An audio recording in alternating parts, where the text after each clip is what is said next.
नमस्कार मित्रांनो, स्वागत आहे तुमचं NG मॅथ क्लास या आपल्या यूट्यूब चॅनलमध्ये. मित्रांनो, आपण महा TET परीक्षेसाठी अतिशय इम्पॉर्टंट, अतिशय महत्त्वपूर्ण अशी प्रश्नपत्रिका पाहत असतो. मग या ठिकाणी आपण अतिशय इम्पॉर्टंट असे प्रश्न पाहत असतो TET परीक्षेसाठी. ठीक आहे, आजचा आपला विषय काय असणार आहे तर इयत्ता 5वीचा जो इतिहास विषय आहे, विशेषतः शिवपूर्वकालीन भारत, याच्यावरती आपल्याला जे काही महत्त्वाचे प्रश्न विचारले जातात, जे प्रश्न आपल्याला परीक्षेमध्ये नेहमी विचारले जातात, ते प्रश्न आपण या ठिकाणी काय घेणार आहोत. मग आता हा शिवपूर्वकालीन भारत किंवा इतिहास हा विषय तुमच्या कोणत्या पेपरसाठी आहे तर पेपर 1ला सुद्धा याच्यावरती काय केले जातात, प्रश्न विचारले जातात आणि पेपर 2ला सुद्धा याच्यावरती प्रश्न विचारले जातात. ठीक आहे, म्हणजे परिसर अभ्यासमध्ये पण याच्यावरती आपल्याला प्रश्न विचारले जातात आणि समाजशास्त्र या विषयामध्ये सुद्धा याच्यावरती आपल्याला प्रश्न विचारले जातात. ज्यांचा गणित विज्ञान आहे पेपर 2 त्यांना बघण्याची गरज नाही, पण ज्यांना पेपर 1 द्यायचा आहे, ज्यांना पेपर 2 मध्ये समाजशास्त्र आहे, त्या दोघांसाठी सुद्धा काय आजचं लेक्चर अतिशय उपयुक्त, अतिशय इम्पॉर्टंट असणार आहे. ज्यांचा पेपर 2 मध्ये गणित विज्ञान आहे आणि ज्यांना पेपर 1 द्यायचा नाही त्यांनी व्हिडिओ नाही पाहिला तरी चालेल, कारण परीक्षेला तुम्हाला याच्यावरती प्रश्न नसणार आहे. ठीक आहे, मग पुढे बघूया. पहिला प्रश्न, प्रतापगड हा किल्ला शिवपूर्व काळात कोणत्या नावाने ओळखल्या जाणाऱ्या डोंगरावर बांधला. मग प्रतापगड हा किल्ला कोणत्या डोंगरावरती बांधला होता तर हा भोरप्या डोंगरावरती बांधला होता. ठीक आहे, कोणत्या डोंगरावरती? भोरप्या डोंगरावरती. बघा, कोणत्या डोंगरावरती कोणता किल्ला आहे किंवा त्याचं पहिलं नाव काय होतं, नंतरचं नाव काय होतं, याच्यावरती आपल्याला परीक्षेमध्ये भरपूर सारे प्रश्न या ठिकाणी विचारले जातात. मग हा जो प्रतापगड किल्ला आहे हा कोणत्या खोऱ्यामध्ये होता तर हा जावळीच्या खोऱ्यामध्ये होता. कोणत्या खोऱ्यामध्ये होता?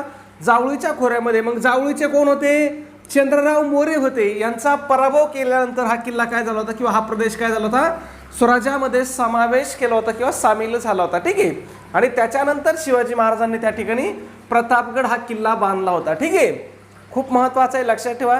त्याच्यानंतर बाकीचे जे आपल्याला इथं जे पर्याय आहेत, आता समजा इथं रायरी पर्याय आहे, तोरणा आहे, राजगड आहे, याच्यावरती सुद्धा आपल्याला परीक्षेमध्ये प्रश्न विचारले जातात. मग तुम्हाला त्यांच्याबद्दल सुद्धा महत्त्वाची माहिती लक्षात ठेवायची. प्रश्न विचारला जातो की रायगड किल्ला कोणत्या डोंगरावर बांधलेला आहे. मग रायगड किल्ला कोणत्या डोंगरावरती बांधलेला आहे तर रायरीच्या डोंगरावर रायगड किल्ला बांधलेला आहे. रायगड हा किल्ला काय होता, स्वराज्याची राजधानी होता. ठीक आहे, त्याच्यानंतर तोरणा किल्ल्याचा तर विषय तुम्हाला माहितीच आहे. तोरणा किल्ला हा काय होता, महाराजांनी वयाच्या अवघ्या 16व्या वर्षी जिंकलेला पहिला किल्ला होता. मग प्रश्न वारंवार आपल्याला विचारला जातो की छत्रपती शिवाजी महाराजांनी जिंकलेला पहिला किल्ला कोणता होता तर तो कोणता होता, तोरणा होता. आणि वयाच्या कितव्या वर्षी जिंकला होता तर वयाच्या 16व्या वर्षी जिंकला होता. ठीक आहे, तोरणा किल्ल्यालाच त्यांनी काय नाव दिलं होतं किंवा दुसरं नाव काय आहे तोरणा किल्ल्याचं तर त्याचं नाव आहे प्रचंडगड. लक्षात ठेवा, काय नाव आहे तोरणा किल्ल्याचं?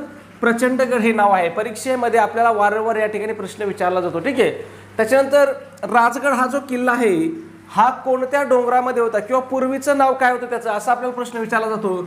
मग राजगड किल्ला हा काय होता, मुरुमदेवाच्या डोंगरावरती होता. ठीक आहे, परीक्षेमध्ये आपल्याला विचारला जातो. त्याच्यानंतर राजगड हा काय होता, स्वराज्याची पहिली राजधानी राजगड होता. स्वराज्याची दुसरी राजधानी कोणता होता, रायगड होता. आणि स्वराज्याची तिसरी राजधानी कोणती होती तर जिंजीला काय म्हणतात, स्वराज्याची तिसरी राजधानी म्हणतात. ठीक आहे, मग या सगळ्या गोष्टी काय आहेत आपल्यासाठी महत्त्वाच्या आहेत, तुम्हाला लक्षात ठेवायचं आहे, कारण याच्यावरती आपल्याला फिरून काय केले जातात, प्रश्न विचारले जातात. ठीक आहे, पुढे जाऊया. 2 नंबर, काय प्रश्न विचारलाय, विजयनगरचा कोणता राजा विद्वान होता आणि त्याने अमुक्तमाल्यदा हा ग्रंथ लिहिला. बघा, कालचं जर तुम्ही लेक्चर पाहिलं असेल तर तिथं प्रश्न विचारला होता आपल्याला की अमुक्तमाल्यदा हा ग्रंथ कोणत्या भाषेमध्ये आहे. आजचा प्रश्न काय आहे की विजयनगरचा कोणता राजा विद्वान होता आणि त्याने अमुक्तमाल्यदा हा ग्रंथ लिहिला आहे. मग विजयनगरचा कोणता राजा विद्वान होता तर कृष्णदेवराय हा राजा विद्वान होता आणि त्यांनी कोणता ग्रंथ लिहिला आहे तर अमुक्तमाल्यदा हा ग्रंथ लिहिला. इथं दुसरा एक प्रश्न काय विचारला जातो की विजयनगरचा राजा कृष्णदेवराय यांनी अमुक्तमाल्यदा हा ग्रंथ कोणत्या भाषेमध्ये लिहिला. मग हा ग्रंथ त्यांनी कोणत्या भाषेमध्ये लिहिला होता तर तेलुगू भाषेमध्ये लिहिला होता. ठीक आहे, त्याच्यानंतर पहा, इथं अजून एक प्रश्न आपल्याला विचारला जातो की विजयनगर राज्याचे संस्थापक कोण आहे किंवा विजयनगर राज्याची स्थापना कोणी केली. मग विजयनगरची स्थापना कोणी केली होती, हरिहर आणि बुक्क या दोघा भावांनी. हे दोन कोण होते, सख्खे भाऊ होते. या दोघा भावांनी काय केली होती, विजयनगर साम्राज्याची स्थापना केली होती. कधी स्थापना केली होती तर इसवी सन 1336ला त्यांनी काय केली होती, विजयनगर साम्राज्याची स्थापना केली होती. अजून पुढचा प्रश्न काय विचारला जातो आपल्याला की विजयनगरचा पहिला राजा कोण होता. विजयनगरचा पहिला राजा कोण होता. मग पहिला राजा कोण होता तर हरिहर हा पहिला राजा होता. आणि हरिहर नंतर कोण राज गादीवरती आला होता तर बुक्क गादीवरती आला होता. ठीक आहे. आणि हे जे रामराय आहे, चौथा जो ऑप्शन आहे रामराया, यांच्यावरती सुद्धा प्रश्न आपल्याला विचारला लागतो. मग विजयनगरचे शेवटचे प्रभावी शासक कोण होते, तर हे रामराय होते. आणि यांच्या काळामध्ये 1565ला प्रसिद्ध अशी कोणतं युद्ध झालं होतं, तालिकोटचं युद्ध झालं होतं. ठीक आहे. प्रश्न आपल्याला वारंवार विचारला जातो की तालिकोटचं युद्ध कोणाच्या काळामध्ये झालं. मग ते कोणाच्या काळामध्ये झालं होतं, रामरायाच्या काळामध्ये. कधी, 1565ला. मग तुम्हाला सगळे लक्षात ठेवायचे. विजयनगरची स्थापना कधी झाली, 1336ला. स्थापना कोणी केली, संस्थापक कोण आहे, हरिहर आणि बुक्का आहे. पहिला राजा कोण आहे, पहिला राजा हरिहर आहे. आणि हरिहर नंतर गादीवर कोण आला होता, तर हरिहर नंतर गादीवरती बुक्का आला होता. विजयनगरचा विद्वान राजा कोणाला म्हणतात, तर विजयनगरचा विद्वान राजा कृष्णदेवरायाला म्हणतात. कृष्णदेवरायाने कोणता ग्रंथ लिहिला होता, अमुक्तमाल्यदा. कोणत्या भाषेत, तेलुगू भाषेत. आणि हा ग्रंथ कसा होता किंवा कशावर आधारित होता, तर हा राजनीती विषयक ग्रंथ होता. याच्यावरती सुद्धा आपल्याला प्रश्न विचारलेला आहे. म्हणजे एका प्रश्नावरून तुमचे आपण काय करतो, कमीत कमी 5 प्रश्न, 4 ते 5 प्रश्न काय करतो आपण त्या ठिकाणी कव्हर करत असतो तुमचे. ठीक आहे. पुढे जाऊया. प्रश्न क्रमांक 3 काय विचारले पहा, बहमनी राज्याचा पहिला सुलतान कोण होता. आता काय विचारलं आपल्याला, हे जे बहमनी राज्य आहे, या बहमनी राज्याचा पहिला सुलतान कोण होता. मग बहमनी राज्याचा पहिला सुलतान कोण होता, हसन गंगू होता. हसन गंगूने बहमनी राज्याची स्थापना कधी केली होती, तर ती इसवी सन 1347 मध्ये काय केली होती, त्याने बहमनी राज्याची स्थापना केली होती. आता ज्यावेळेस त्याने बहमनी राज्याची स्थापना करून तो गादीवर बसला, त्यावेळेस त्यांनी स्वतःला काय नाव धारण केलं, असाही प्रश्न विचारला जातो. मग अल्लाउद्दीन हसन बहमन शाह, त्यांनी काय नाव धारण केलं होतं, अल्लाउद्दीन हसन बहमन शाह हे नाव त्यांनी धारण केलं होतं. कोणी, बहमनी राज्याचा जो संस्थापक आहे हसन गंगू, त्या हसन गंगूने. ठीक आहे. मग तुम्हाला सगळं लक्षात ठेवायचं. काय लक्षात ठेवायचंय, बहमनी राज्याची स्थापना कोणी केली, हसन गंगूने. कधी केली, 1347ला. त्यांनी स्वतःला कोणतं नाव धारण केलं होतं, तर अल्लाउद्दीन हसन बहमन शाह हे नाव धारण केलं होतं. आणि बहमनी राज्याची राजधानी कोणती होती, याच्यावरती सुद्धा प्रश्न विचारला जातो. मग कर्नाटक राज्यातील गुलबर्गा ही काय होती, बहमनी राज्याची राजधानी होती. या गुलबर्गालाच आता काय म्हणते, कलबुर्गी म्हणते. ठीक आहे. हे लक्षात ठेवा, परीक्षेमध्ये आपल्याला विचारू शकतं. त्याच्यानंतर बघा, इथं जे बाकीचे पर्याय आहेत ना, हे महमूद गावात, मोहम्मद शाह, युसुफ आदिल शाह, यांच्यावरती सुद्धा आपल्याला प्रश्न विचारले जातात मित्रांनो. म्हणून तुम्हाला परीक्षेमध्ये तयारी करताना, परीक्षेमध्ये अभ्यास करताना तुम्हाला काय करायचं आहे, इतर पर्यायांची जी काही माहिती आहे ती 100% तुम्हाला करायची. कारण पुढचा प्रश्न तुम्हाला कुठं विचारला जातो, तर इतर पर्यायावरती किंवा इतर पर्यायामधील जे काही व्यक्ती असतील त्याच्यावरती तुम्हाला प्रश्न विचारण्याची शक्यता काय असते, जास्त असते मित्रांनो. ठीक आहे. मग या ठिकाणी बघा, पहिला आपल्याला प्रश्न असा विचारला जातो की बहमनी राज्याचा अत्यंत कर्तबगार असा वजीर कोणता होता. मग बहमनी राज्याचा कर्तबगार वजीर कोण होता, तर तो होता महमूद गावान होता. कोण होता कर्तबगार वजीर, महमूद गावान होता. याने काय केलं होतं, प्रश्न अजून एक दुसरा विचारला जातो की खालीलपैकी कोणत्या वजीराने बहमनी राजाला आर्थिक व लष्करी सामर्थ्य मिळवून दिलं होतं. मग कोणी आर्थिक व लष्करी सामर्थ्य मिळवून दिलं होतं बहमनी राज्याला, तर ते महमूद गावांनी. हा कोण होता, वजीर होता, प्रधानमंत्री होता, राजा नव्हता, सुलतान नव्हता. हे लक्षात ठेवा. महमूद गावान कोण होता, बहमनी राज्याचा वजीर होता. ठीक आहे. प्रश्न परीक्षेत विचारलेले आहे. त्याच्यानंतर हा जो मोहम्मद शाह आहे, हा काय होता, बहमनी घराण्यातील दुसरा सुलतान होता. म्हणजे हा कोणाचा मुलगा होता, हसन गंगूचा मुलगा होता. आणि बहमनी राज्याचा दुसरा काय होता, सुलतान होता. याचं काही विशेष काम नाही, फक्त हा दुसरा सुलतान होता. म्हणून प्रश्न विचारू शकतात की बाबा बहमनी राज्याचा दुसरा सुलतान कोण होता, तर कोण होता, मोहम्मद शाह होता. आणि हा जो युसुफ आदिल शाह आहे, हा महत्वाचा आहे. बहमनी राज्याचे काय पहा, नंतर 5 तुकडे झाले होते, 5 शकले झाले होते बहमनी राज्याचे, आपल्याला माहिती आहे. मग ह्या 5 तुकड्यापैकी विजापूरची काय होती, विजापूरची आदिलशाही होती. आणि या आदिलशाहीची स्थापना कोणी केली होती, तर या युसुफ आदिल शहाने केली होती. ठीक आहे. म्हणून हा लक्षात आहे. मग इथं आपल्याला प्रश्न विचारला जातो, बहमनी राज्याचे किती शकले झाले होते किंवा किती तुकडे झाले होते, 5 तुकडे झाले होते. त्यापैकी विजापूरची काय होती, विजापूरची आदिलशाही होती. मग त्याची स्थापना कोणी केली होती, त्या आदिलशाहीची स्थापना, तर युसुफ आदिल शहाने आदिलशाहीची स्थापना केली होती. ठीक आहे. म्हणजे सगळं तुम्हाला, प्रत्येक प्रश्न तुम्हाला काय करता आला पाहिजे, एकमेकासोबत कनेक्ट करता आला पाहिजे.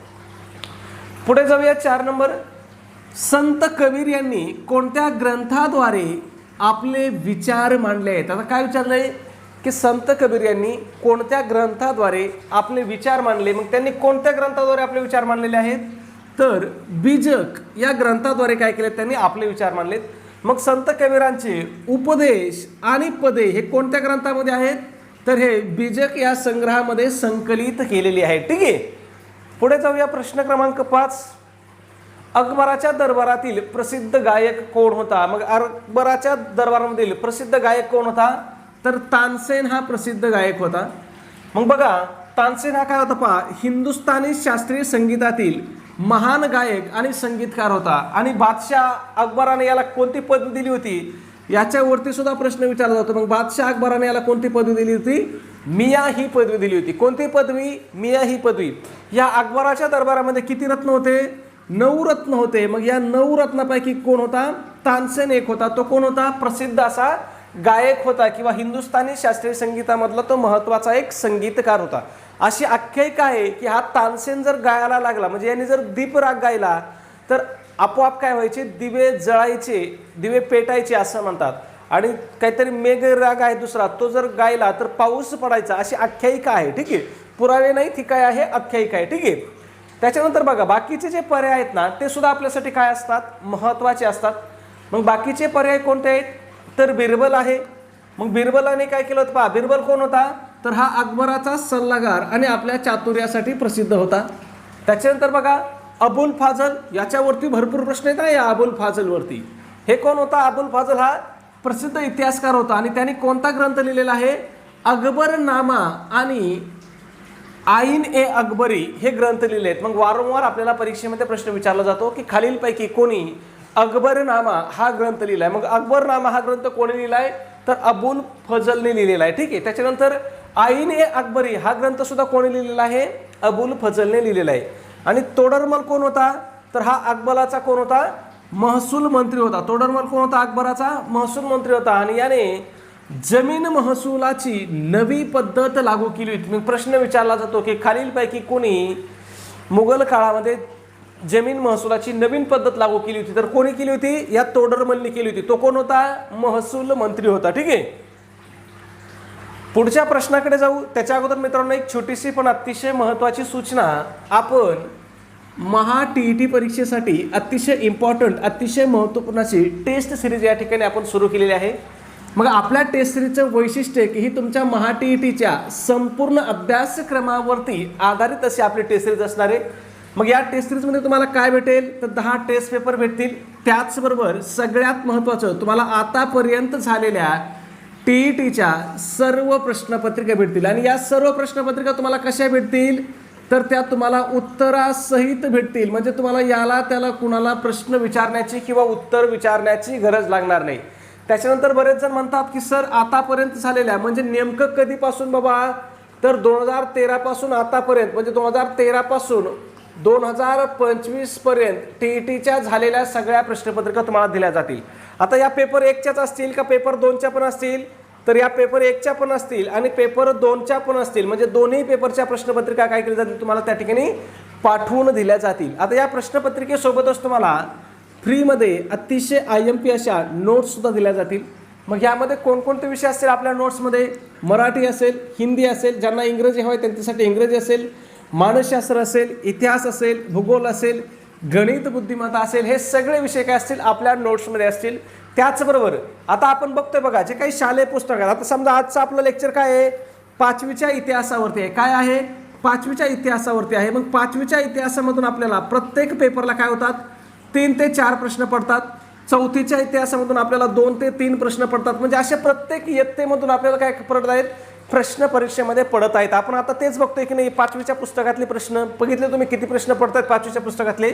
मग त्याच्यासाठी आपण काय करतोय, तुम्हाला इयत्ता 4थी ते 8वी पर्यंतचे जे काही शालेय पुस्तकं आहेत त्याच्यासुद्धा अतिशय इम्पॉर्टंट अशा नोट्स आपण तुम्हाला देतोय.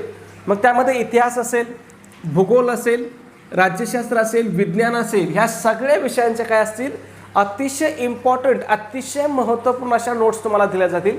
मग परीक्षेमध्ये फक्त जर तुम्ही आपण दिलेल्या एवढ्याच नोट्सचा जर अभ्यास केला तर तुम्ही किती मार्क घेऊ शकता, तर तुम्ही या ठिकाणी 100पेक्षा जास्त मार्क अगदी सहज घेऊ शकता. ठीक आहे. मग याची किंमत किती मित्रांनो, तर फक्त 200 रुपये किंमत आहे. किती किंमत आहे, फक्त 200 रुपये किंमत आहे. त्याच्यामध्ये सुद्धा विद्यार्थ्याच्या मागणीस्तव आपली ऑफर चालू आहे. मग जर तुम्ही ऑफरनुसार जर आज आपली टेस्ट सिरीज जॉईन केली तर ही तुम्हाला फक्त आणि फक्त किती रुपयाला भेटणार आहे? 139 रुपयाला तुम्हाला ही टेस्ट सिरीज भेटणार आहे. मग हे 139 रुपये तुम्हाला कुठं पे करायचे, तुम्हाला कुठं पाठवायचे? तर त्यासाठी आपला व्हॉट्सॲप नंबर आहे 9689141630. या व्हॉट्सॲप नंबरवरती तुम्हाला काय करायचं आहे? एक मेसेज करायचा आहे की सर आम्हाला स्कॅनर पाठवा किंवा QR कोड पाठवा. मग त्या ठिकाणी तुम्हाला स्कॅनर पाठवलं जाईल. त्या स्कॅनरवरती तुम्हाला काय करायचं आहे? 139 रुपये पाठवायचे. आता पैसे स्कॅनरवरती का पाठवायचे? तर स्कॅनरवरती पैसे पाठवणं काय असतं? सोपं असतं, सुरक्षित असतं आणि आपले पैसे चुकून दुसऱ्याच व्यक्तीला जाण्याचा धोकाही त्या ठिकाणी राहत नाही मित्रांनो. ठीक आहे. त्याचबरोबर जर तुम्हाला स्कॅनरवरती पैसे पाठवण्यास अडचणीत असेल तर तुम्ही या नंबरवरती 9689141630 या नंबरवरती डायरेक्ट फोनपे गुगल पेनी सुद्धा पैसे पाठवू शकता. फक्त तुम्हाला काय करायचं आहे? तुम्ही स्कॅनरवरती पैसे पाठवा किंवा या नंबरवरती पैसे पाठवा. पैसे पाठवल्यावरती तुम्हाला पेमेंट केल्यावरती तुम्हाला काय करायचं आहे? त्याचा एक स्क्रीनशॉट काढायचा आहे आणि तो स्क्रीनशॉट मला व्हॉट्सॲपवरती पाठवायचा आहे. ठीक आहे. व्हॉट्सॲपला तुमचा स्क्रीनशॉट मिळाल्याबरोबर 5 मिनिटाच्या आतमध्ये तुम्हाला काय केलं जाईल? संपूर्ण स्टडी मटेरियल व्हॉट्सॲपवरतीच PDF फाईलच्या स्वरूपामध्ये काय केलं जाईल? तुम्हाला शेअर केलं जाईल किंवा पाठवून दिलं जाईल. ठीक आहे. पुढे जाऊया आपल्या पुढच्या प्रश्नाकडे. काय विचारले पहा? समर्थ रामदासांनी शक्तीची उपासना करण्यासाठी कोणती मंदिर उभारली? समर्थ रामदासावरती असतील किंवा संत तुकाराम महाराज असतील, संत ज्ञानेश्वर महाराज असतील, संत एकनाथ महाराज असतील, मीराबाई असेल, इकडं बहिणाबाई असतील, यांच्यावरती आपल्याला परीक्षेमध्ये 100% तुम्हाला यांच्यावरती 100% 1 ते 2 प्रश्न प्रत्येक पेपरमध्ये असतात म्हणजे असतात. मग समर्थ रामदासांनी कोणती मंदिर बांधली होती प्रत्येक गावोगावी? तर मारुतीची मंदिरं बांधली होती. प्रश्न इथं असं अजून एक प्रश्न विचारला जातो की समर्थ रामदासांनी गावोगावी हनुमानाची मंदिरं कशासाठी बांधली होती? तर समाजामध्ये चैतन्य निर्माण करण्यासाठी किंवा शक्तीची उपासना करण्यासाठी. हे लक्षात ठेवा. हे दोन्ही शब्द महत्त्वाचे आहेत. दोन्हीवरती आपल्याला परीक्षेमध्ये काय केलेला आहे? प्रश्न विचारलेला आहे. ठीक आहे. पुढे जाऊया. 7 नंबर. शिवपूर्व काळात महाराष्ट्रात परगण्याच्या मुख्य ठिकाणाला काय म्हणत? बघा आता जे परगण्याचं मुख्य ठिकाण होतं त्याला काय म्हणायचे असं विचारलंय. कधी? शिवपूर्व काळामध्ये. कुठं? आपल्या महाराष्ट्रामध्ये. मग त्याला काय म्हणायचे? कसबा म्हणायचे. आता या ठिकाणी लक्षात ठेवा प्रश्न विचारला जातो मौजा कशाला म्हणायचे? मग मौजा म्हणजे काय? एका लहान स्वतंत्र गावाला काय म्हणायचे? मौजा म्हणायचे. अनेक गावं एकत्र मिळून काय तयार व्हायचं? अनेक गावं एकत्र मिळून एक परगणा तयार व्हायचा आणि परगण्याचं जे मुख्य ठिकाण असायचं त्याला काय म्हणायचे? कसबा म्हणायचे. मग समजा पुणे परगण्याचं मुख्य ठिकाण काय होता? पुणे कसबा होता. दुसरा परगणा कोणता होता तुम्हाला माहिती आहे? छत्रपती शिवाजी महाराजांच्या जहागीरमध्ये इंदापूर परगणा होता. मग या इंदापूर परगण्याचं मुख्य ठिकाण काय होतं किंवा मुख्य कसबा कोणता होता याचा? तर इंदापूर कसबा होता. ठीक आहे. मग हे तुम्हाला लक्षात ठेवायचं आहे. परीक्षेमध्ये आपल्याला याच्यावरती प्रश्न विचारले जातात. पुढचा प्रश्न 8 नंबर. गुरु नानक यांनी कोणत्या धर्माची स्थापना केली? मग गुरु नानक यांनी कोणत्या धर्माची स्थापना केली होती? तर शीख धर्माची स्थापना केली होती. ठीक आहे. मग गुरु नानक यांना शीख धर्माचे काय म्हटलं जातं? प्रवर्तक म्हटलं जातं. आणि हे शीख धर्माचे कितवे गुरु होते? तर शीख धर्माचे पहिले गुरु होते. प्रश्न आपल्याला वारंवार विचारला जातो की शीख धर्माचे पहिले गुरु कोण होते? मग शीख धर्माचे पहिले गुरु कोण होते? तर ते गुरु नानक होते. ठीक आहे. महत्त्वाचं आहे आपल्या परीक्षेसाठी, खूप इम्पॉर्टंट आहे मित्रांनो. ठीक आहे. त्याच्यानंतर इथं आपल्याला अजून प्रश्न विचारला जातो. आता इथं जैन धर्म आहे. मग जैन धर्माचे 24वे तीर्थकार कोण होते? हा प्रश्न आपल्याला वारंवार विचारलेला आहे. मग जैन धर्माचे 24वे तीर्थकार कोण होते? तर ते होते वर्धमान महावीर. कोण होते? वर्धमान महावीर. त्याच्यानंतर अजून एक आपल्याला महत्त्वाचा प्रश्न विचारला जातो की बौद्ध धर्माची स्थापना कोणी केली? मग बौद्ध धर्माची स्थापना कोणी केली होती? तर ती गौतम बुद्धांनी केली होती. खूप महत्त्वाचं आहे मित्रांनो. परीक्षेमध्ये आपल्याला याच्यावरती वारंवार प्रश्न विचारले जातात. बौद्ध धर्माची स्थापना कोणी केली होती? तर ती गौतम बुद्धांनी केली होती. महमूद गावान हा कोणत्या राज्याचा वजीर होता? बघा वरती मी तुम्हाला प्रश्न दिला होता. कुठं? बहमनी राज्याचे संस्थापक कोण होता? हा जो प्रश्न होता त्याच्यामध्ये तुम्हाला स्पष्टीकरण दिलं होतं मी. मग स्पष्टीकरण का महत्त्वाचं आहे? तर याच्यावरती आपल्याला पुढे प्रश्न विचारले जातात मित्रांनो. ठीक आहे. मग महमूद गावान हा कोणत्या राज्याचा वजीर होता?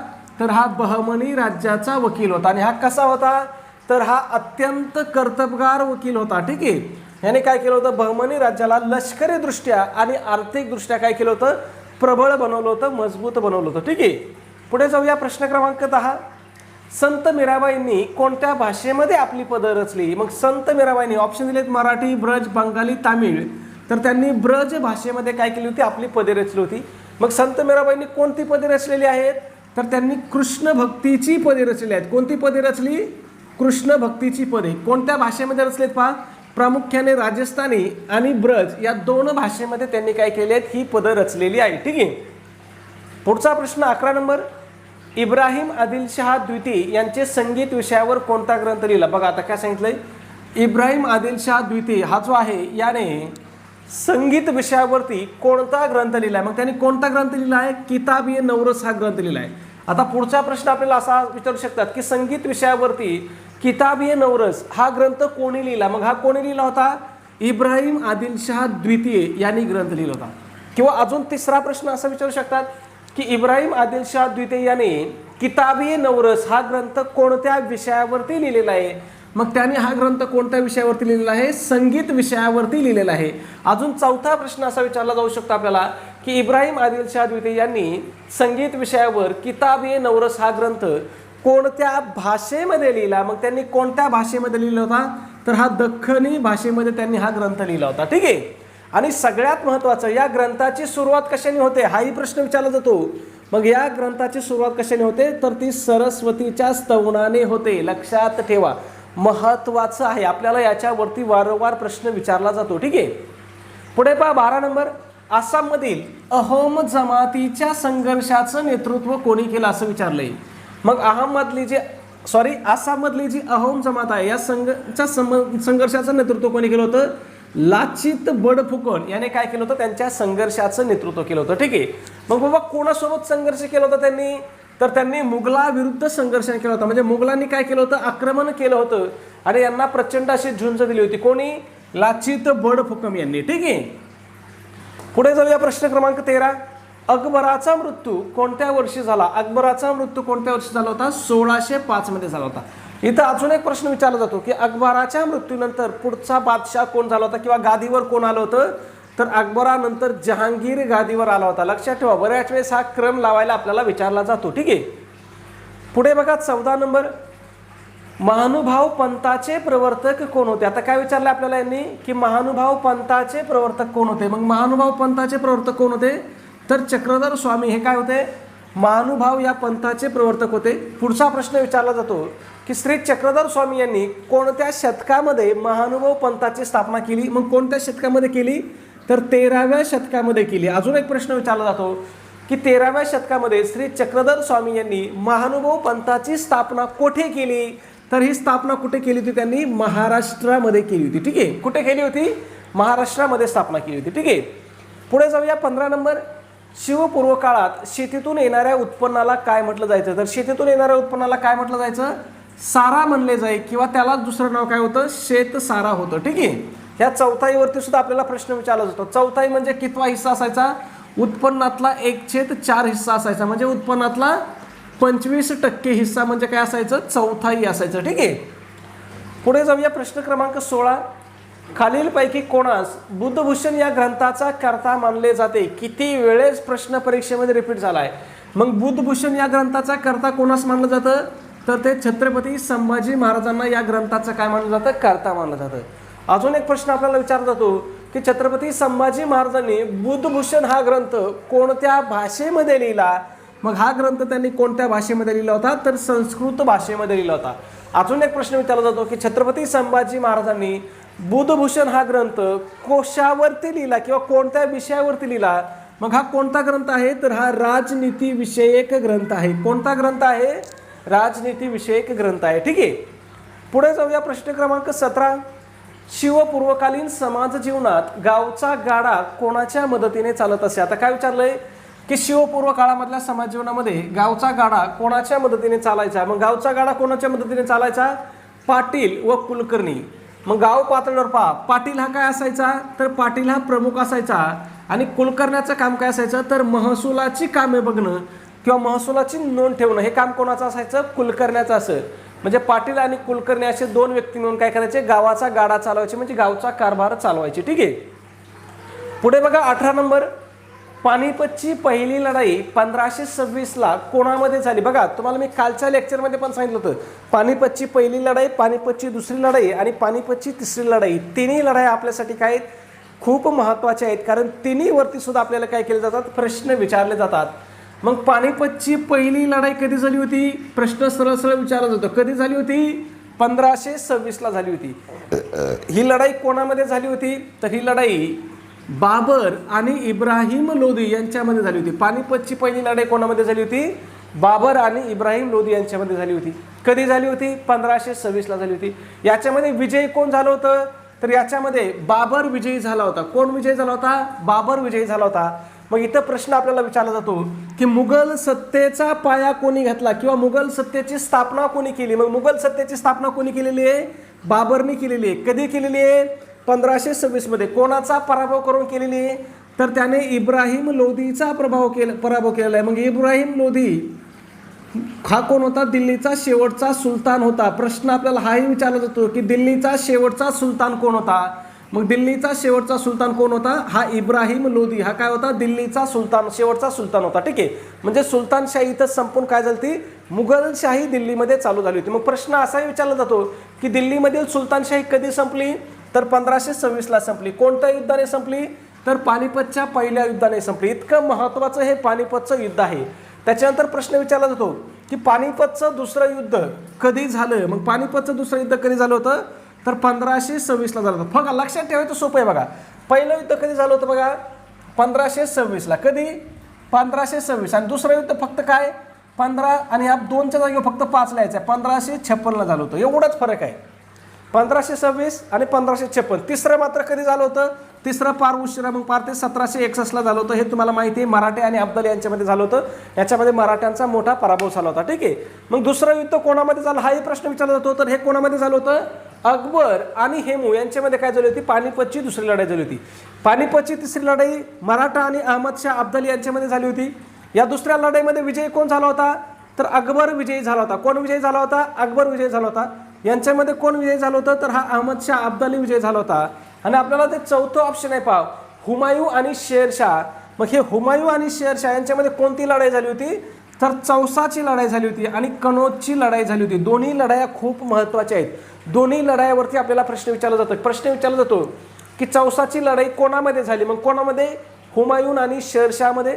प्रश्न विचारला जातो कनौजची लढाई कोणामध्ये झाली, तर कोणामध्ये, हुमायूं आणि शेरशाहमध्ये झाली होती. ठीक आहे, हे सगळं आपल्या परीक्षेच्या दृष्टीने काय मित्रांनो, अतिशय महत्त्वाचं आहे. ठीक आहे, पुढच्या प्रश्नाकडे जाऊया. त्याच्या अगोदर एक छोटीशी सूचना मित्रांनो, आपण महा TET परीक्षा 2026 साठी अतिशय इम्पॉर्टंट, अतिशय महत्त्वपूर्ण असा रेकॉर्डेड कोर्स या ठिकाणी सुरू केलेला आहे. आपला रेकॉर्डेड कोर्समध्ये कोणते विषय असतील, तर या ठिकाणी तुम्हाला महा TETचे सगळ्यात महत्त्वाचे असे बालमानसशास्त्र व अध्यापनशास्त्र, त्याचबरोबर मराठी व्याकरण हे 2 विषय या ठिकाणी शिकवले जातील. बॅचचं स्वरूप कसं असणार आहे, तर ती रेकॉर्डेड स्वरूपाची बॅच असणार आहे. मग त्याच्यामध्ये तुम्हाला या दोन्ही विषयाची प्रत्येक प्रकरणानुसार काय असतील, लेक्चर असेल, त्याच्यानंतर प्रत्येक प्रकरणानुसार काय असतील, स्पेशल नोट्स असतील, आणि त्याच्यानंतर प्रत्येक प्रकरणानुसार तुम्हाला त्या ठिकाणी काय केलं जाईल, ऑनलाईन सराव टेस्ट सुद्धा तुम्हाला त्या ठिकाणी दिली जाईल. म्हणजे तिन्ही गोष्टी तुम्हाला काय केल्या जातील, आपल्या बॅचमध्ये तुम्हाला दिल्या जातील. ठीक आहे, मग जर तुम्ही आपली एवढी बॅच केली तर तुम्ही TET परीक्षेमध्ये किती, आता हे 2 विषय TET परीक्षेला किती मार्काला आहेत, तर हे 2 विषय 60 मार्काला आहेत. किती मार्काला आहेत, 60 मार्काला आहेत. मग 60 पैकी तुम्हाला या ठिकाणी 50 पेक्षा जास्त मार्क मिळवण्याचे आपण काय देतोय, हमी देतोय. म्हणजे कमीत कमी तुम्हाला किती मार्क मिळतील, 50 मार्क मिळतील. जास्तीत जास्त किती मिळतील तुम्हाला, 56-57 मार्काचे सुद्धा आपण या ठिकाणी काय करतोय, गॅरंटी देतोय. काहींना 55 पडतील, पण कमीत कमी किती पडतील, 50 तर 100% पडतील. कमीत कमी किती मार्क पडतील, 50 मार्क पडतील. ठीक आहे, मग ही बॅच किंवा हा कोर्स आपला कोणासाठी उपयुक्त असणार आहे, ज्यांना पेपर 1 द्यायचा आहे त्यांच्यासाठी पण उपयुक्त आहे, आणि ज्यांना पेपर 2 द्यायचा आहे त्यांच्यासाठी सुद्धा आपला कोर्स काय अतिशय उपयुक्त आहे. का अतिशय उपयुक्त आहे, तर आपण जे हे 2 विषय घेतोय, हे दोन्ही विषय काय आहेत, तुमच्या पेपर 1ला आणि तुमच्या पेपर 2ला कसे विषय आहेत, हे अनिवार्य स्वरूपाचे विषय आहेत. कसे विषय आहेत, हे अनिवार्य स्वरूपाचे विषय आहेत. मग तुमचा पेपर 1 असो किंवा पेपर 2 असो, पेपर 2 मध्ये तुमचं समाजशास्त्र असो किंवा पेपर 2 मध्ये तुमचा गणित विज्ञान असो, दोन्ही ठिकाणी काय आहेत, हे 2 विषय कंपल्सरी आहेत. त्यांचा अभ्यासक्रम सुद्धा काय सारखा आहे. मग TET परीक्षा पास करून देण्याचे हे 2 विषय काय आहेत, गुरुकिल्ले आहेत. यांची तयारी करा आणि TET परीक्षा पास होऊन जा असं म्हटलं जातं. ठीक आहे, मग याची किंमत किती असणार आहे आपल्या कोर्सची, तर फक्त 1000 रुपये किंमत आहे. पण त्याच्यामध्ये सुद्धा आपली स्पेशल ऑफर चालू आहे. स्पेशल ऑफरनुसार जर तुम्ही आज आपला कोर्स जॉईन केला तर हा तुम्हाला फक्त आणि फक्त किती रुपयाला भेटणार आहे? 499 रुपयाला भेटणार आहे. किती रुपयाला भेटणार आहे? 499 रुपयाला. मग हा आपला कोर्स कुठं असणार आहे? तर ॲप्लिकेशनमध्ये कोर्स आहे. मग त्याच्यासाठी तुम्हाला प्ले स्टोअरवरून NG क्लासेस ॲप्लिकेशन डाउनलोड करायचं आहे किंवा तुम्ही मला व्हॉट्सअपला मेसेज केला या नंबरवरती 9689141630 याच्यावरती जर मेसेज केला की सर लिंक पाठवा तर तुम्हाला त्या ठिकाणी काय केलं जाईल? ॲप्लिकेशनची लिंकसुद्धा तुम्हाला पाठवून दिली जाईल. आता तुम्हाला ॲप्लिकेशनमध्ये किती पेमेंट करावं लागतं? तर 499 रुपये कोर्सचे आणि 24 रुपये GST वगैरे इतर, म्हणजे तुम्हाला ॲप्लिकेशनमध्ये जर पेमेंट केलं तर 523 रुपये पेमेंट करावं लागतं. किती रुपये? 523 रुपये. आणि ज्यांना कोणाला ॲप्लिकेशनमध्ये पेमेंट करता येत नाही त्यांनी 9689141630 या नंबरवरती जरी पेमेंट केलं, किती पेमेंट करायचं या नंबरवरती? 499 रुपये पेमेंट करायचं आणि त्याचा मला काय करायचं? व्हॉट्सअपला स्क्रीनशॉट पाठवायचा. जर तुम्ही ॲप्लिकेशनमध्ये 523 रुपये पेमेंट केलं तर तुम्ही कोर्सला काय होत आहे? बॅचला काय होत आहे? आपोआप त्या ठिकाणी जॉईन होत आहे. आणि जर तुम्ही या नंबरवरती 499 रुपये पेमेंट केलं तर काय करेल? मी तुम्हाला त्या कोर्समध्ये काय करेल? जॉईन करून घेईल. ठीक आहे. मग तुम्हाला जे सोपं वाटेल तुम्ही ॲप्लिकेशनमध्ये पण पेमेंट करू शकता. ॲप्लिकेशनमध्ये जमत नसेल तर या नंबरवरती सुद्धा काय करू शकता? पेमेंट करू शकता. ठीक आहे. पुढे जाऊया. प्रश्न क्रमांक 19 आहे आपला. वारकरी संप्रदायाचा पाया कोणी रचला असं विचारलं आपल्याला. मग वारकरी संप्रदायाचा पाया कोणी रचलेला आहे? तर तो संत ज्ञानेश्वरांनी वारकरी संप्रदायाचा पाया रचलेला आहे. प्रश्न अजून विचारला जातो की या वारकरी संप्रदायाचा कळस कोणाला म्हणलं जातं? मग कळस कोणी म्हणलं जातं कोणाला? तर संत तुकारामांना कळस म्हणलं जातं. लक्षात ठेवा, पाया कोण आहेत? संत ज्ञानेश्वर आणि कळस कोण आहेत? संत तुकाराम आहेत. दोन्ही पण लक्षात ठेवायचं. दोन्हीवरती सुद्धा आपल्याला प्रश्न विचारला जातो. पुढचा प्रश्न आहे, सुवर्ण मंदिरचे बांधकाम कोणत्या शीख गुरूंच्या काळात झाले? आता तुम्हाला माहिती आहे सुवर्ण मंदिराचं बांधकाम कोणत्या गुरुच्या काळामध्ये झालं होतं? तर गुरु अर्जुन देव यांच्या काळामध्ये झालं होतं. प्रश्न पुढचा विचारला जातो की गुरु अर्जुन देव हे शिखांचे कितवे गुरु होते? मग हे शिखांचे कितवे गुरु होते? 5वे गुरु होते. इथं एक सरळ सरळ असा प्रश्न विचारला जातो की सुवर्ण मंदिर हे कोणत्या शहरामध्ये आहे? तर सुवर्ण मंदिर हे कोणत्या शहरामध्ये आहे? तर हे अमृतसर या शहरामध्ये आहे. ठीक आहे. पुढे जाऊया. प्रश्न क्रमांक 21 जरा असा सोपा प्रश्न होता. शिवपूर्व काळामध्ये सुप्रसिद्ध असणारी पैठणी कोणत्या ठिकाणी तयार होते? मग पैठणी कोणत्या ठिकाणी तयार होत असे? तर पैठण या ठिकाणी तयार होते. आजच्या घडीला पैठणी कुठं तयार होते? पैठणमध्ये पण होते. आणि हे येवला सुद्धा काय आहे? पैठणीसाठी प्रसिद्ध आहे. ठीक आहे. पैठण आणि येवला दोन्ही ठिकाणं काय आहेत? पैठणी साडीसाठी सध्या प्रसिद्ध आहेत. ठीक आहे. पुढे 22 नंबर, कोणत्या मुघल सम्राटाने जजिया कर पुन्हा लागू केला होता? मग हा जजिया कर कोणी लागू केला होता पुन्हा? तर औरंगजेबाने लागू केला होता. हा जजिया कर बंद कोणी केला होता? हाही विचारलं जातं. तर कोणी बंद केला होता? अकबराने हा रद्द केला होता. आणि पुन्हा कोणी चालू केला? औरंगजेबाने हा जजिया कर पुन्हा चालू केला. ठीक आहे. पुढे जाऊया. 23 नंबर, समर्थ रामदासांचा प्रसिद्ध ग्रंथ कोणता होता? मग समर्थ रामदासांचा प्रसिद्ध ग्रंथ कोणता आहे? दासबोध आहे. भावार्थ दीपिका हा ग्रंथ कोणाचा आहे? संत ज्ञानेश्वरांचा आहे. कोणाचा आहे? संत ज्ञानेश्वर. त्यालाच आपण काय म्हणतो? ज्ञानेश्वरी म्हणतो. आणि हे भावार्थ रामायण कोणाचं आहे? तर हे संत एकनाथांचं आहे. ठीक आहे. प्रश्न यांच्यावरती सुद्धा परीक्षेमध्ये आपल्याला विचारले जात आहे. ठीक आहे. पुढे जाऊया. 24 नंबर प्रश्न होता बघा. अष्टप्रधान मंडळाची संकल्पना कोणत्या राजवटीत अधिक स्पष्ट झाली? कशाची? अष्टप्रधान मंडळाची. मग तुम्हाला माहिती आहे अष्टप्रधान मंडळ हे कोणाचं होतं? छत्रपती शिवाजी महाराजांचं होतं. म्हणजे मराठा राजवटीमध्ये ही काय झाली? संकल्पना अधिक स्पष्ट झाली. मग बघा, शिवपूर्व काळातील प्रशासकीय अनुभवातून छत्रपती शिवाजी महाराजांनी ही काय केली होती? अष्टप्रधान मंडळाची ही संकल्पना अंमलात आणली होती. ठीक आहे. पुढचा प्रश्न आहे 25 नंबर, संत एकनाथांनी कोणत्या ग्रंथाची रचना केली? मग भारुडे, ओव्या, अभंग आणि वरील सर्व. मग या ठिकाणी योग्य उत्तर काय आहे? संत एकनाथांनी कोणत्या ग्रंथाची रचना केली होती? तर त्यांनी भारुडे लिहिले होते, ओव्या लिहिल्या होत्या, अभंग लिहिले होते, त्याचबरोबर गवळणी लिहिल्या होत्या आणि सगळ्यात महत्त्वाचं म्हणजे त्यांनी भावार्थ रामायण हा ग्रंथ सुद्धा लिहिला होता. प्रश्न इथं अजून एक विचारला जातो की संत एकनाथ महाराजांची समाधी कुठं आहे? तर त्यांची समाधी कुठं आहे? पैठण या ठिकाणी आहे. हे पैठण शहर कोणत्या नदीच्या किनारी आहे हे पण विचारलं जातं. तर हे कोणत्या नदीच्या किनारी आहे? गोदावरी नदीच्या किनारी आहे. पैठण या ठिकाणी गोदावरी नदीवरती कोणतं धरण आहे हाही प्रश्न विचारला जातो. मग इथं कोणतं धरण आहे? तर जायकवाडी या नावाने या ठिकाणी काय धरण आहे. ठीक आहे. मग या जायकवाडी धरणाच्या जलाशयाला काय म्हणतात हाही प्रश्न आपल्याला विचारला जातो. मग जायकवाडी धरणाच्या जलाशयाला काय म्हणतात? तर याला नाथसागर म्हणतात. काय म्हणतात? नाथसागर म्हणतात. म्हणजे हे सगळं तुम्हाला काय करायचं आहे, लक्षात ठेवायचं आहे. आपल्या परीक्षेच्या दृष्टीने हे काय खूप महत्त्वाचं आहे. ठीक आहे. पुढचा आणि आपला शेवटचा प्रश्न क्रमांक 26 आहे. खालीलपैकी कोणास बुधभूषणम या ग्रंथाचा कर्ता मानले जाते? काय विचारलंय? बुधभूषणम या ग्रंथाचा कर्ता कोणाला म्हणतात? मग याचं उत्तर तुम्हाला काय करायचं मित्रांनो, कमेंटमध्ये सांगायचं आहे. त्याचबरोबर तुम्ही जर चॅनलला सबस्क्राईब केलं नसेल तर लगेच सबस्क्राईब करून घ्या. व्हिडिओ आवडला असेल पण लाईक करायची विसरला असाल तर प्लीज एक लाईक करा. आणि आपला व्हिडिओ तुम्हाला एक विनंती आहे की तुमच्याकडे असणाऱ्या शैक्षणिक ग्रुपला किंवा तुमच्या मित्रपरिवारांना आपला व्हिडिओ काय करत चला, नक्की शेअर करत चला, पाठवत चला. धन्यवाद मित्रांनो. भेटूया आपल्या उद्याच्या पुढच्या व्हिडिओमध्ये. तोपर्यंत सर्वांना जय हिंद, जय महाराष्ट्र.